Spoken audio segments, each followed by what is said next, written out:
May ilang tao sa real distance sabat ang tungkol ng mga territory na kung sa iyang experience is Babdan bisa o mga pinakaman. And in addition, the cost of producing a business letter or constantly speaking to telephone service, on the other hand, makes voice communication convenient, immediate, and relatively inexpensive, even when the people talking are through or thousands of miles apart. So, the improved long-distance service now available makes long-distance telephone calls even more attractive for business. Pero karon kita natin na may mga cellphone, kung di na kayo gamit ang telephone, gamit ang telephone pag naasa ang regulation. Pero sa commercial use lang, mas convenient gamitin ang cellphone. So long-distance telephone calls are those calls that are made to telephone numbers outside your local living area. So not only can you place long-distance calls to any telephone in each city in the US, but you can also call practically every telephone, every city in the world. Because long-distance service is provided in addition to your local living service. So there is an extra charge for it, of course, so that you can control the cost of long-distance service. You need to know what type of long-distance service are available.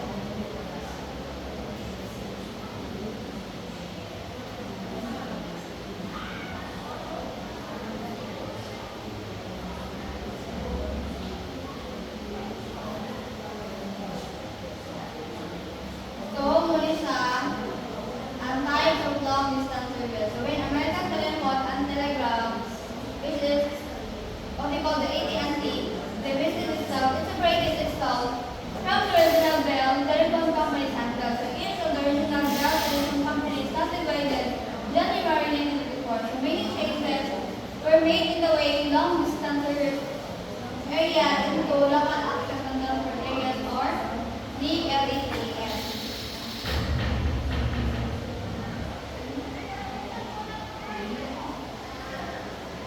So, muli sa mga type sa mga long-distance service. First is the direct or no operator assistance call. You can place long-distance calls yourself without operator assistance in most sections of the country. So these calls are referred to as direct operator assistance calls. To use direct service, you must know the 3-digit area, phone, and the number of the party you are calling. So, diba, sa mga cellphone, for example, sa Philippines, kahit ang una is 639. O ba na? 639 plus ang 3 sa 3-digit area for the Philippines. So, the direct calls are sometimes called station-to-station calls. The charge on this calls begin as soon as someone answers the telephone and continue until the receiver is replaced on the telephone. So if magkamit ka o call ka sa yung family o yung banda is nasa gawas sa nasal or outside the country, kaya ka ano ka o call. So mag-step lang ang bill anak niya or ang provide anak. Pwede ka yung kitawagan is sa bago niya yung matawag.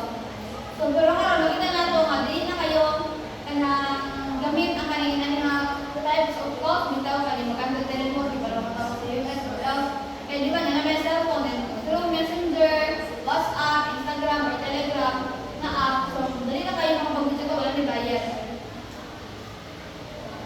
Next is operator assisted call. So from the word itself, dahil siya sa kumuna nga type sa telephone calls, dahil siya kayo na operator nga nag-assistant mo.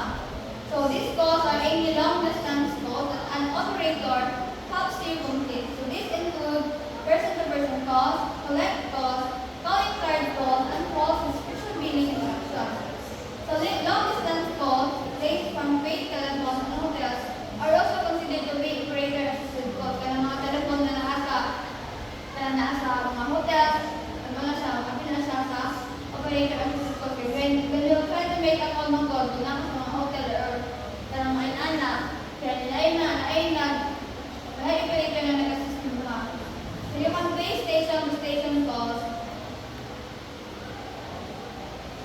through the operator too, but this is unnecessarily expensive. The operator-assisted calls are more expensive than dial direct calls because they require the assistance of an operator. use an operator-assisted call, you need to dial the zero or the area code. It's different from your phone and the telephone number. Dialing zero signals the telephone company's computers that an operator-assisted call is being played. So an operator intercepts the call before it is completed and asks you what special services you want.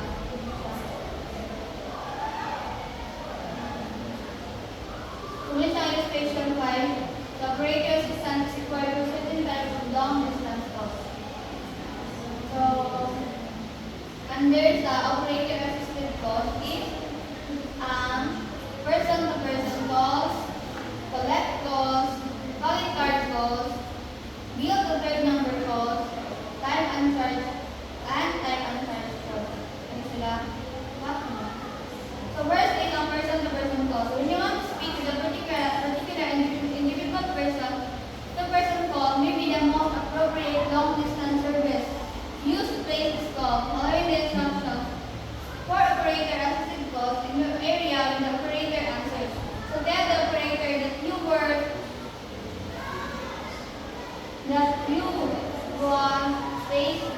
want to place a person-to-person call and give the name of the person with whom you want to speak. For example, I'd like to place a person-to-person call to Dr. Douglas Taylor. The operator completes the call and gets Dr. Taylor on the phone for you. So charges for person-to-person calls begin when the person you request again answers the phone. If the person is not in the phone, there is no charge for the call. Next is collect calls. A collect call is a long-distance call for which the receiver agrees to pay the charges. To place a collect call, follow the instructions again for operator-assisted calls in your area. So when the operator answers, say that you want to place a collect call and give your name and company. So the operator will complete the call and ask the person who answers if he or he will accept the charges for the call. So in business, collect calls are frequently made in knowledge. Who trade when they have to call the office or they call collect and have the charges billed to the company. Next is calling card calls. Business people who travel regularly such as executive and sales people need apply for the calling cards. So these cards are very convenient for people who frequently place long distance calls while well away. Their regular telephone. So with a calling card, they can bill phone calls directly to their office phone numbers that they don't have to call, collect, carry, or change or pay phone. So you may be asked to place calling or card calls for visitors to your office. Simply tell the operator. The example is, this is a calling card call, and be prepared to reel the calling card number when the operator asks for it. Next is bill to third number calls. So on occasion, you may also be asked to place phone call for someone in your office and have the call billed to another number. For example, suppose that your supervisor needs to make a person long distance call from the office. If you dial direct, your supervisor and the call be billed to your supervisor's telephone number. So follow the personal call will be charged to the company. Instead, you can request back instructions for operator assisted calls in your area. So when the operator,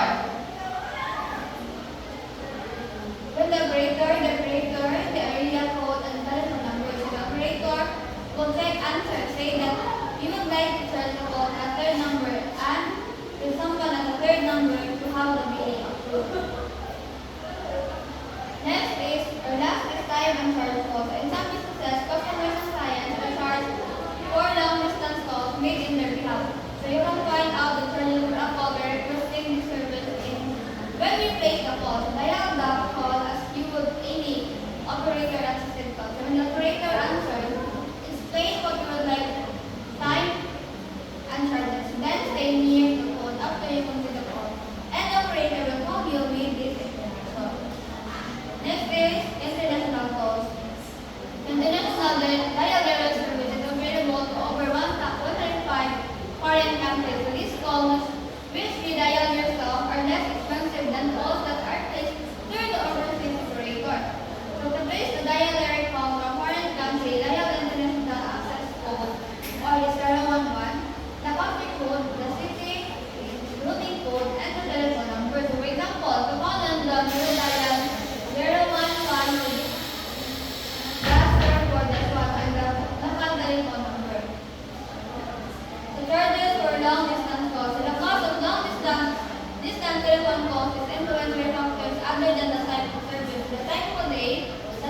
way, the distance from the point code and the length of the phone call also affect the code. If the more na layo ang imong gitawagan, the more na mas ako ang cost na pabayaran.